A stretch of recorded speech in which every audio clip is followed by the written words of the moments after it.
Welcome to the Zandbergen Report, where wealth strategies and pop culture collide, featuring your distinguished host and certified financial planner, Bart Zandbergen.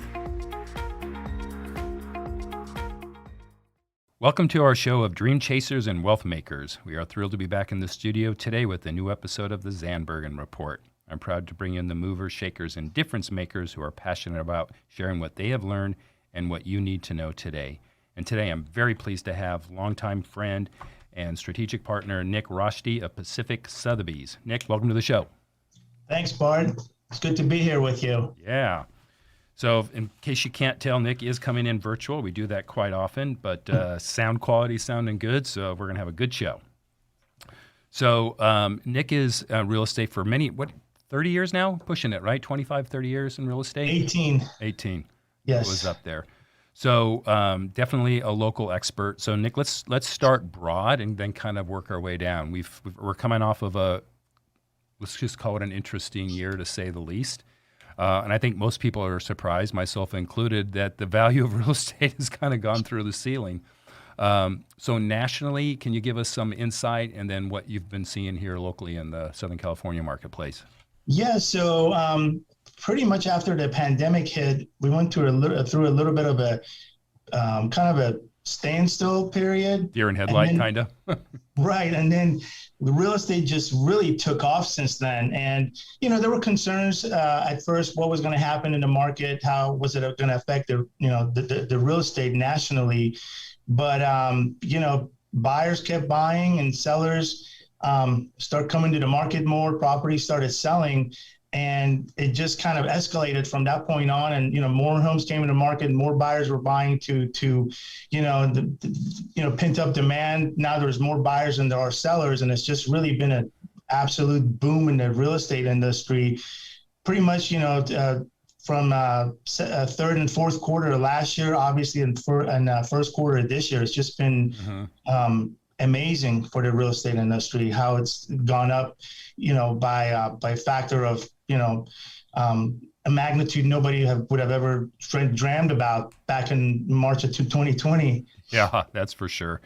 And so from what I can tell, there was you mentioned it, sort of alluded to it, like supply and demand. So supply was kind of on the low side, correct? Which with the demand kind of perhaps drove the prices up? Yes, well, it was definitely supply was on the low side. And the main thing is with the interest rates being low and they continue going lower and lower, demand kept going higher and higher. So, high demand and low supply drives prices up. And that's basically exactly what happened for the 2 points to meet and push the values up. Yeah. So Southern California was about 20%, and is that about the average price increase? It is. It's been about a 20% increase going back in the last 12 to 14 months. Yes. That's unbelievable. And so interest rates, like you mentioned, are still very low, starting to creep up just a little bit, kind of on a, depending on what day we're talking. No one has a crystal ball, or I realize, but any thoughts as what's going to happen over the next year with both interest rates and the housing market? Well, based on, like you said, nobody has a crystal ball, but based on what I've heard from the experts out there, the Feds are planning to very slowly, gradually take the rates up. And by up, I don't mean up 2 points, just slight increases all the way up to 2023, just to kind of balance the market a little bit. And we all know interest rates usually drive the market. So as the rates go up, the inventory will slowly rise a little bit, demand will lower a little bit, and we should have a little bit more of a somewhat of a balanced market instead of a seller-only market. Okay. So from your perspective, nothing significant, no big drop-off from anything that you see? No, I don't see anything really for the rest of this year that's going to, affect the market by any means in a big way. Not at all. Okay. So we all know we live in somewhat of a different world. Hopefully we're starting to come out of it. But what does that look like from a real estate sales perspective? What processes have you had to change in order to continue to facilitate and work with buyers and show homes? I mean, it's a lot different, right? Oh, it absolutely is. So, prior to showing a property, all agents and their clients have to sign disclosures that specify that none of them have any symptoms, any fevers, or any symptoms of COVID. They have to sign those disclosures and deliver them to the listing agent before 24 hours of showings. Showings have been reduced down to 15-minute increments. And it has really evolved since then. A lot of the times when buyers go to see when buyers used to go see a property, they were able to just make an appointment and go and and wait for someone to leave and then go in. Now no one is allowed to go. If someone else is there, they have to set up appointments. They have to sign the forms. They have to go and put on booties, wear gloves. Agents are the only ones allowed to touch anything in the property. The buyers are advised not to, meaning opening doors, touching anything, countertops. So Wow. It's definitely changed a lot with regards to how it was about 16 months ago. Yeah. And it's advisable because it keeps everybody safe. And, sometimes you have homeowners that may be susceptible. So it's important to keep everybody safe and follow all the COVID protocols, to make sure that the homeowners are safe first and foremost. So no more of the big open house parties? Those days right now are not happening. So let's say someone wants to sell a house today. All right. So why don't you walk the audience through the preferred process, not just COVID, but how are they going to get the best price for their house today? Great question. So obviously, it's advisable that homeowners interview agents and end up hiring an agent that's the most qualified. They know the market. They are strong negotiators, have strong references, and most importantly, the homeowners feel good about. And that's obviously who the agent should be. But just as importantly, a lot of times now with the way market has shifted, agents have to be, work extra hard to ensure that, the buyers that come to the property are qualified buyers. They got to vet them to make sure they have proof of funds. They have been pre-approved by a lender. So, before it was a little bit more easier to start at the top of the funnel when the house was listed, but now it's been streamlined a lot more. So majority of the buyers coming through the property have been properly vetted. They're serious buyers, and they're buyers that are ready to buy now. They're not, a lot of looky-loos by lack of better terms anymore. So they're all serious buyers looking. So that's a real thing now. So before, let's say you have a new buyer. So you would send them through a pre-purchase process and pre-approval process before you would take them out? Absolutely. The buyers need to, Wow. They must have already met with a lender, been pre-approved, have the pre-approval letter at hand. Yeah. Oftentimes agents are asking for desktop underwriting, which is the next, which Really? means the buyer Wow. is past the pre-approval process. Yeah. Proof of funds should be available. And, and the buyer's motivation should be understood by the agent. So that way, when they're going to go visit the properties and they end up walking into a property and it crosses all the T's and dots all the I's, they're able to, write an offer and put a transaction together. Yeah. That might actually be a good thing, right, in the overall process. Maybe it kind of fine-tunes the industry sales process, sounds like. Yeah, it's more streamlined. However, sometimes buyers want to go out there and kind of vet areas, neighborhoods, see where they like to live, and floor plans. So can't really do that now, can they? yeah, so that's not happening as much in today's real estate world. Okay, all right. So now let's put our feet in the seller's shoes. What should they be doing with their house today? Recommendations, little tricks of the trade that you might have for them. Absolutely. So there are always two first impressions. One when a buyer pulls up to the house, one when they open the front door. So the seller should do everything they can to make the house as appear as good as possible. Fresh coat of paint, do the landscaping, any kind of decluttering, for the lack of a better term, of the property, and make the property as neutral as possible, meaning have it appeal to majority of the buyers. A lot of times we, decorate our house and accessorize it in accordance to how we live in the home, which is, how we like it. But when we go to sell the home, it's important to have the property show and have an appeal to majority of the buyers, being as neutral as possible. So that way, when buyers come to visit the home, they're walking the home and looking at the home for what it is, not, for example, looking at a lot of family photos and being distracted. Yeah. So we all have Zooms, right? Or video conferencing, I guess is the generic term. And I have a regular one with one of our money managers. And but by the way, his company doesn't allow him to leave. I won't see him in person probably until 2022. He works for a very conservative company. He's up in northern Los Angeles area. And about a month or 6 weeks ago, we got on a video conference, and I look at the back, and and I've seen, we've had several, so I know what the back of his home office looks like. And it was completely different. It was light and bright, and there was these colors, and the shelves were perfectly aligned. And I said, Tyler, what the heck is happening? It looked great, just wasn't really him from what I've known over the last year and a half. And he's like, we're selling our house. This is stage. None of this is my stuff. But it did look great. Yeah. And he sold. And the next call we had, he was in transition to another house. So great. All right. And then from a seller's standpoint, any COVID related things that they really need to be aware of, or is that's where you take over? Yeah, that's pretty much where I take over.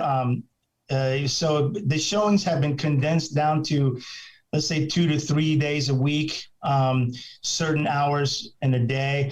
So I usually go there and make sure I turn on all the lights, so that way nobody has to touch the light switches. And I leave, booties, gloves. There's signs to make sure you take your shoes off, put on booties, wear gloves, hand sanitizers.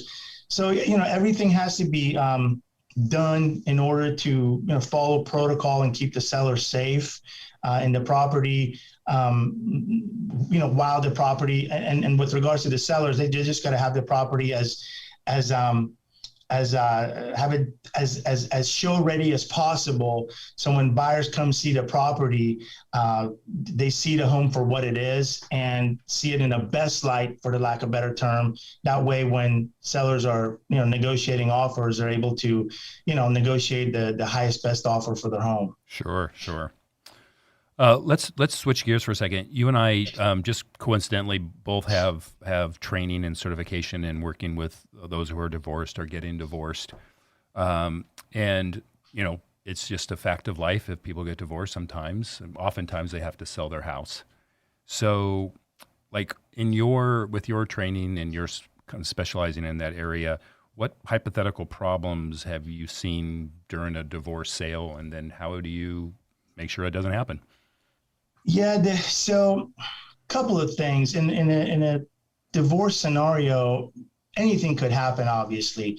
An agent needs to, myself or any agent that's handling a divorce, we need to be 100% compassionate and caring, and, really be of service to do the best we can for our clients through these challenging times. Let's face it, it's not easy. So sure.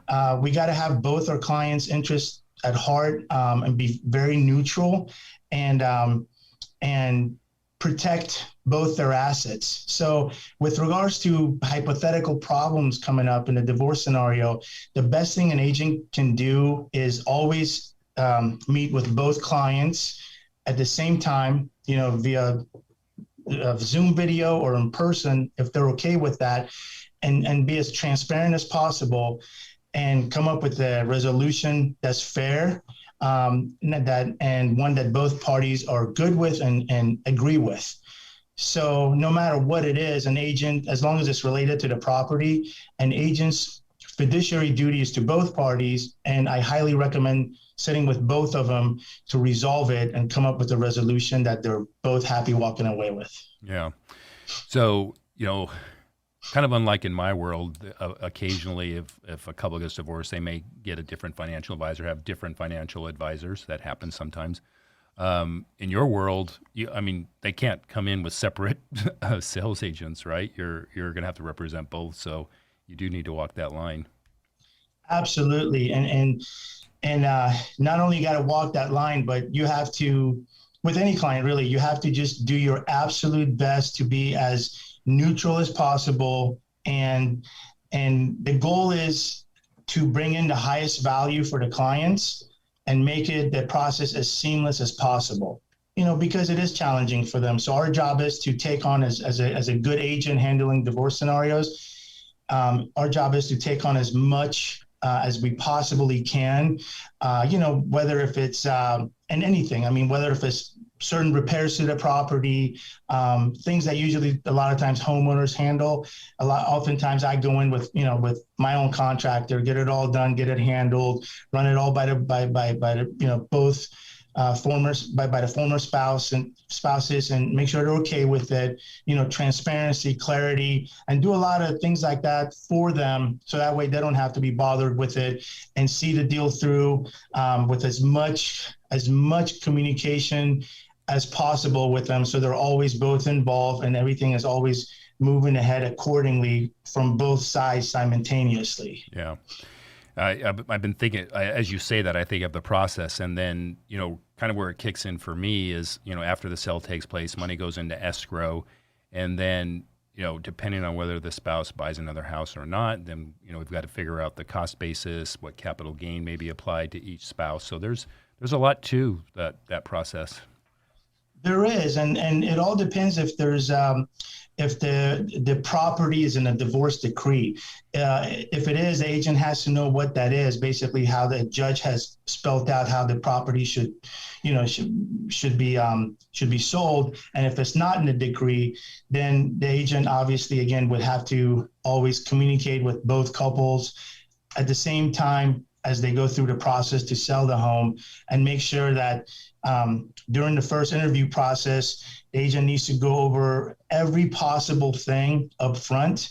So that way, as the home is being prepped, as the home is being marketed, as the home is being shown, it's an escrow all the way to close, everybody's always informed as of what the next step is. And this way you alleviate a lot of the unknowns, for the lack of better terms, going forward. Yeah. So I was going to ask, what qualities should someone look for in an agent during a divorce, but I think that is the same as what qualities should someone look for in an agent in general.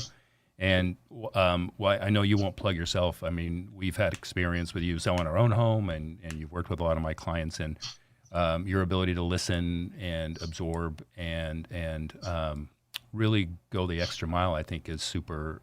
You do a really, really good job of. Beyond how I just plugged you, what other things do you think people should be looking for when they're basically interviewing? Well, the main thing is obviously an agent they trust, they feel good about, and an agent who's a full-time agent, in my humble opinion, has good market knowledge, is great at marketing, great at communications, strong negotiations, and one with a strong track record. And just as importantly, an agent who treats every deal as if it's their own personal home being sold. So they take, they go over the extra mile to take really, really good care of their clients, and they're seeing everything through. But not only that, but they sit with their clients and go over every possible step that there is. So that way their clients are always being led by their agent down the right path to ensure that every decision that's made with regards to, marketing, filling out, completing disclosures, signing documents, everything, for all those necessary steps that happen in real estate, it's important for the agent to be there with their clients and really see it through. That way there's no questions left unanswered, and the clients always, that's why they hire us, to give them service. The clients always feel that they're getting the best service possible. Sure. I see we have some time left, and I'm gonna switch gears a little bit. And so there's many things that we share in common. One was some of our professional stuff. Obviously the love of our family and our kids, but also our passion for fitness. So how has that changed for you over the last year? We certainly had to take make some adjustments starting last March, and I know there was a few months where you and I were doing different things at different places. So how did that look for you? Yes, well, it's funny. I'm used to always seeing you really early in the mornings in the gym, right? And then the gym's closed, so we're all calling each other, asking each other, what are we doing for working out? I tried working out at home for a while, but it was just not easy for me. I like to either be in a real gym or be outdoors. So I started doing a lot of outdoor activities, going for long walks. I ran into your brother one time. If you recall, we took a picture, sent it to you, and yeah. And I started running stairs. Just did something to just keep moving, right? To just keep my body moving, and then slowly, fortunately, the gyms opened up outdoors first, and then now they're back indoors. So now obviously we're back together, but whatever it took, we had to do it. Yeah. I always try to look at situations and try to make lemonade out of lemons. And so while it was different, there was parts of that, training outside, training on a football track field, stairs that I've continued to incorporate. It's a nice change of pace. Yeah, well, it's funny you mentioned that, Bart. One thing for sure is I think I can speak for a lot of us, is that a lot of people are now, they change the ways they used to do things, right? Yeah. Whether if it's, working partially from a home office or going to the gym. I used to go every day I was there at 5 o'clock in the morning every day during the weekdays, but now, maybe once or twice a week, I kind of incorporate it and go towards the end of the day, as long as I don't have appointments. So, and I take an extra day off now. So, things change, right? Yeah, So here we go. That's right. One of the things that I think that our listeners really enjoy is just like stories. So, and I don't want to put you on the spot. Can you think of either a really good or really funny just real estate sales story that comes to the top of your head? Something surprising or anything? A real estate sales story. As of recently or no, it doesn't matter. Your whole career, one that really stands out.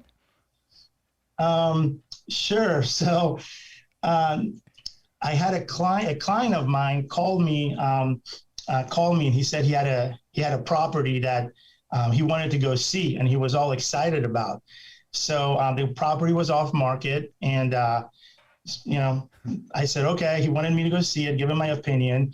So I ended up it was actually a little bit of a drive. It was about a 45-minute drive. So I drove up, I met him at the property, went inside the property, looked at it, gave him my opinion. We spent quite a good amount of time there, and we left. And I did some research on the property and found out some different information than what he had given me in regards to the home. So literally the next day I called him and shared the information I had found about the property with him, and it didn't add up. So one thing led to another. There happened, and it was a wrong property that he took me to, right? So there was a couple properties there, and the person that let us in the home was a renter. So they thought the homeowner sent us there, and he got there first. So I just followed his way in the property, and he had the wrong address. So I did all this research on this property, and then found information that was different than what he gave me. And then a day later, I asked questions. Things didn't make sense. We finally connected the dots and found out that he took me into the wrong property that he had intended to. Oh my gosh, well, that's a good one. That's going real estate bloopers. Right. Yeah. So here we go. Wow. And I guess we get towards the end here. I always have the honor of asking a final thought question, and that is, what would be your ultimate lesson learned in your career as a real estate professional? My ultimate lesson learned is balance, right? Having balance in life. As a professional, me personally, I take my career very seriously, and I got into real estate before I was married, and now I have a family, 2 beautiful daughters. So for me, when I was single, I used to just work 7 days a week. And as I have a family, now it's about, I manage my time really well and having balance for my family. So I'm actually, I've taught myself and learned how to be able to, still give the same best service and do just as much, but with a good balance in my life. Yeah. So that way I'm the best I can be for my clients. I'm the best husband, the best father. And there's also, time for me to take care of myself as well. So Right. really just balance if you want to do this and, for the long haul. Yeah. That's for sure. Yep. That's a great one. Great lesson. All right. So we're pushing up to the end. How can people reach you, Nick, if they want to learn more about you and your services? Sure. They can call me at 949-254-4775. And they can email me directly. My email is nick@Nick, ROSHDIEH group.com. So it's nick@NickRoshdiehGroup.com. Great. Well, Nick, I really appreciate you taking the time. Great show. And we'll see you around. I'm sure we will. Thanks, Bart. All right. I want to thank all the listeners who have tuned in, and we look forward to being back in studio next week. Cheers. Tune in next week for the latest edition of the Zandbergen Report, Tuesdays at 2 p.m. Catch up on our recent shows by visiting podcast.bartzandbergen.com. The Zandbergen Report is also available on iTunes, iHeartRadio, and Spotify. Interested in being a featured guest on our show, or have a question you'd like to hear us answer? Email podcast@bartzandbergen.com.